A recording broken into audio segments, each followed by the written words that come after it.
আমাদের মাননীয় প্রধানমন্ত্রী তারেক রহমান আমাদের নির্বাচনের ইশতেহারে ছিল আমরা সরকার গঠন করলে বাংলাদেশে প্রায় 20,000-এরও অধিক নদী, খাল, জলাশয় খনন পুনরুদ্ধার করে আমাদের বাংলাদেশ প্রতিদিন প্রতিনিয়ত পানির স্তর কমে যাচ্ছে, পানি নিচে নেমে যাচ্ছে এবং মরুভূমির দিকে এগিয়ে যাচ্ছে।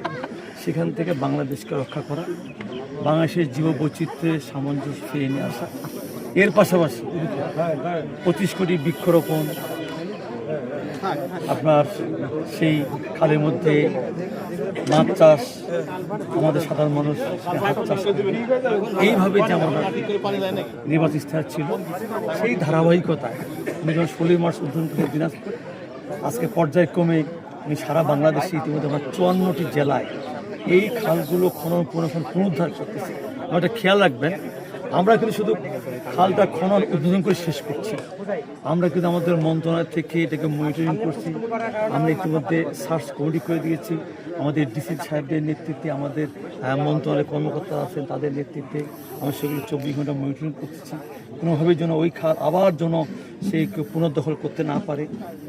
এবং একটা বিষয়, আমাদের বিশেষ পানি সম্পদ মন্ত্রণালয়ে আমরা যেটা মনে করি, যে খালটা খুঁড়ি না কেন সেখানে পানির প্রবাহমান থাকতে, যদি প্রবাহমান না থাকে তাহলে কিন্তু ওই খাল খনন করে কোনো লাভ হবে না।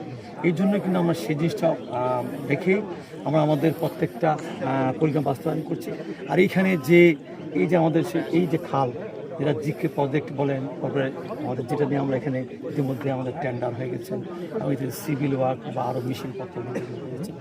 ইনশাল্লাহ আমরা হয়তো আমি নিজে সরাসরি দেখতে আসছি। এর আগে আমার এখানে 2জন কৃষক ফোন করেছিলেন, যেহেতু আগামীকালকে আমাদের বিশেষ করে আমরা ঝিনাইদহে আমাদের মাননীয় প্রধানমন্ত্রী সেখানে হয়তো আমাদের এপ্রিলের 2nd উইকেই একটি খাল খনন উদ্বোধন করবে।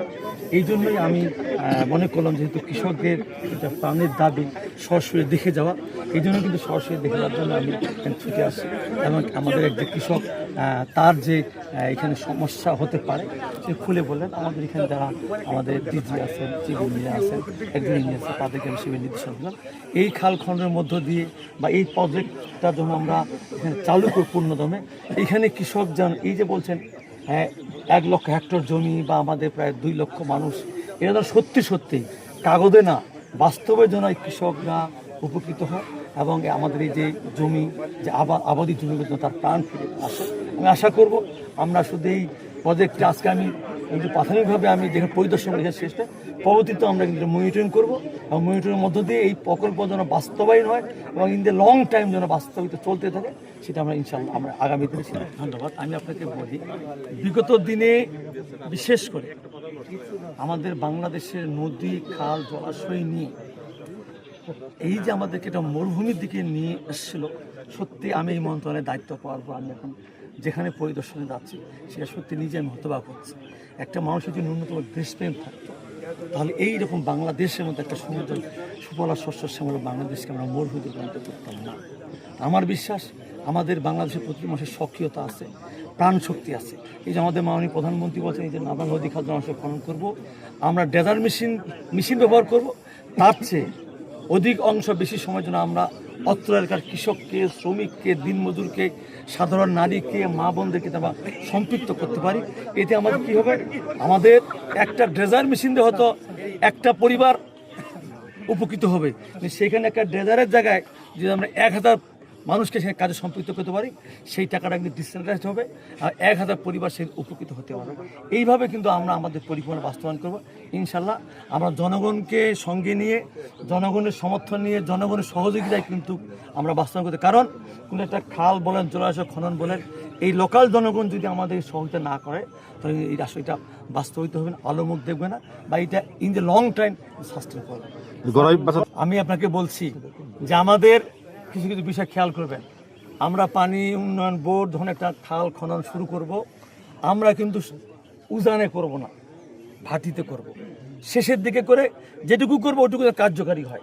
আর আমরা যদি উজানের দিকে করি তাহলে উজানে শুরু করলাম, দেখা যায় তারপরে তো উঁচা জায়গা আছে, ওই খালটা খনন কিন্তু কোনো লাভ হবে না।